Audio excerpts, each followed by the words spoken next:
Hey, I'm Æyers, and this week I am generating more gateway game ideas for the board game competition. Last week I came up with an idea for a simple meeple placement game and for a simple area control game. This week I wanted to come up with an idea for a simple deck builder game. Now, the first thing I was thinking about is what other game types I could try to combine it with.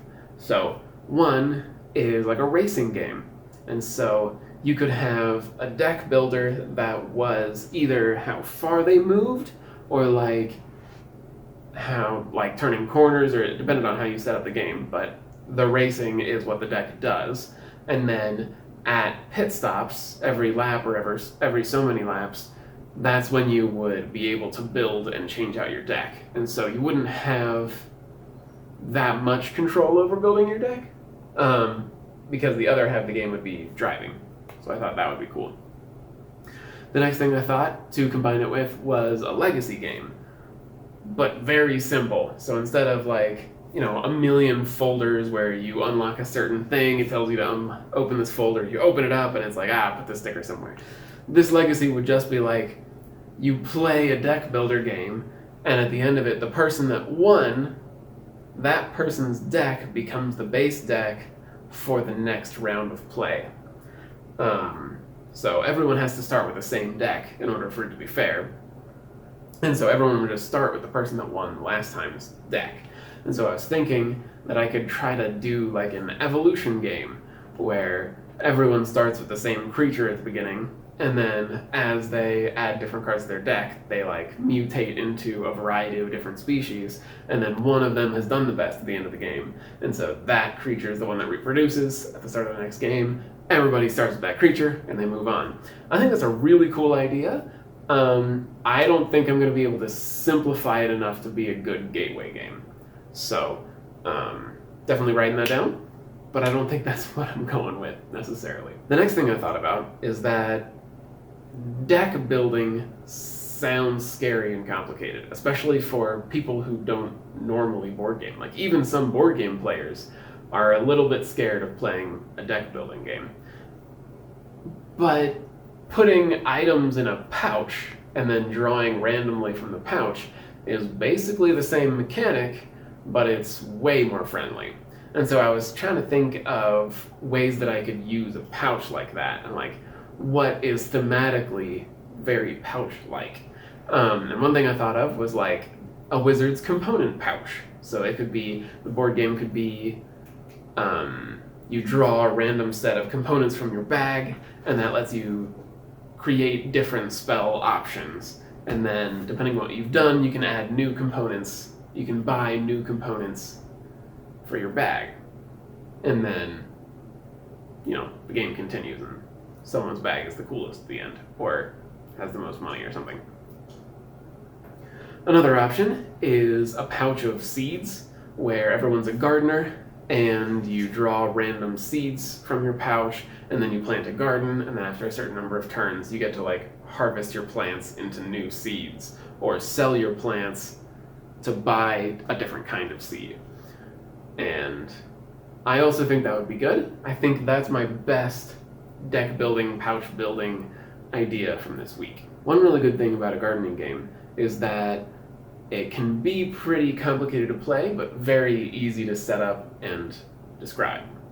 So one thing is that because you don't have direct control over what types of plant you plant every turn, you don't have to do all that decision making. You just draw it out of your bag, and your job is placing them, not choosing them, which is way easier. And then you only have so much space in your garden, and then the plants will certainly have different adjacency effects. Like this plant likes to be next to that plant, or maybe there's a height system where the sun comes in from one side, and so the taller plants will block sun from the shorter plants if they're directly next to each other, something like that. And so then your job is to organize your garden the right way, and then once you've done a lot of that planting, you get to sell things, and then you're buying seeds to put in your pouch, and it really spreads out the decision making over a lot of time, rather than the first turn. What are you going to put in your pouch the first turn